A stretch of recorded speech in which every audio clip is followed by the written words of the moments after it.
पृथ्वी से डायनासोर का विलुप्त होना वैज्ञानिक दृष्टिकोण से एक महत्वपूर्ण और रोचक विषय है। यह पृथ्वी के इतिहास में एक ऐसे चैप्टर से जुड़ा है जिसने इस ग्रह के पूरे इकोसिस्टम को बदल दिया। अगर आपको वीडियो अच्छी लगे तो लाइक, सब्सक्राइब, कमेंट जरूर करें। आइए जानते हैं सबसे पहले डायनासोर का उद्भव और विकास के बारे में। आज से लगभग 23 करोड़ साल पहले ट्रायसिक काल में डायनासोर का उद्भव हुआ था। वे सरीसृपों के एक बड़े समूह के रूप में पृथ्वी पर उभरे। जुरासिक काल में इनका अत्यधिक विकास हुआ और वे पृथ्वी पर लगभग हर कोने में फैल गए। इस काल के दौरान पृथ्वी पर विशालकाय डायनासोर, छोटे और मंझले आकार के डायनासोर, शाकाहारी और मांसाहारी डायनासोर सभी मौजूद थे। डायनासोर लगभग 1600 करोड़ सालों तक पृथ्वी पर प्रमुख जीवन के रूप में जीवित रहे, लेकिन 6.6 करोड़ साल पहले क्रेटेशियस पेलेओलिथिक या केटी विलुप्त घटना के दौरान उनका अस्तित्व समाप्त हो गया। विलुप्त होने के कारण वैज्ञानिक द्वारा डायनासोर के विलुप्त होने के कई कारण बताए गए हैं, लेकिन मुख्य कारण जिन्हें वैज्ञानिक का बड़ा हिस्सा मानता है। सबसे पहले क्षुद्र ग्रहों का टकराव। सबसे प्रमुख सिद्धांत के अनुसार एक विशाल क्षुद्र ग्रह जो कि 10 किलोमीटर से अधिक चौड़ा मैक्सिको युकाटन प्रायद्वीप के पास क्रेटेशियस काल के अंत में पृथ्वी से टकराया। इस स्थान पर स्थित चुक्यू क्रेटर इसका प्रमुख प्रमाण है। इस टक्कर से इतनी भीषण ऊर्जा उत्पन्न हुई कि बड़े पैमाने विनाश हुआ। इसका प्रभाव निम्न प्रकार था। टक्कर के तुरंत बाद पृथ्वी की सतह पर आग लग गई। विशालकाय आग की लपटों ने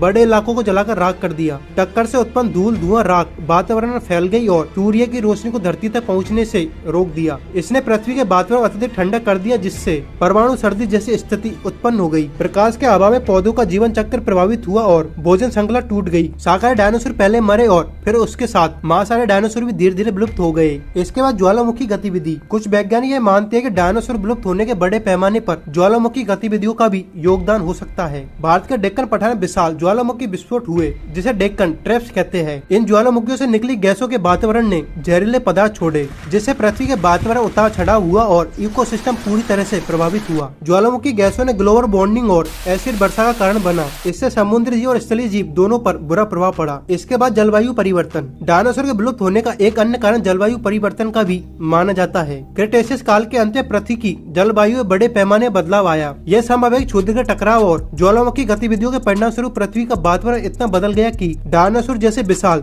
जीव जीवित नहीं रह सके। इसके अलावा समुद्र का स्तर गिर गया, जिससे समुद्र इकोसिस्टम को प्रभावित किया और बड़े पैमाने जीवों की प्रजातियों का विलुप्त होना शुरू हो गया। विलुप्ति के प्रभाव। डायनासोर के विलुप्त होने के बाद पृथ्वी पर स्तनधारियों का राज स्थापित हुआ। डायनासोर की विलुप्ति ने स्तनधारियों और अन्य छोटे जीवों के लिए विकास का मार्ग प्रशस्त किया। पक्षियों को डायनासोर के वंशज माना जाता है और वे आज भी जीवित है। इस प्रकार डायनासोर का विलुप्त होना एक जटिल प्रक्रिया थी, जिसने क्षुद्र के टकराव, ज्वालामुखी गतिविधि और जलवायु परिवर्तन जैसी घटनाओं का सम्मिलित प्रभाव था। यह घटना न केवल पृथ्वी के इकोसिस्टम को पूरी तरह बदलने का कारण बनी, बल्कि इसने नए जीवन रूपों के विकास का भी मार्ग प्रशस्त किया, जो आज हम देखते हैं।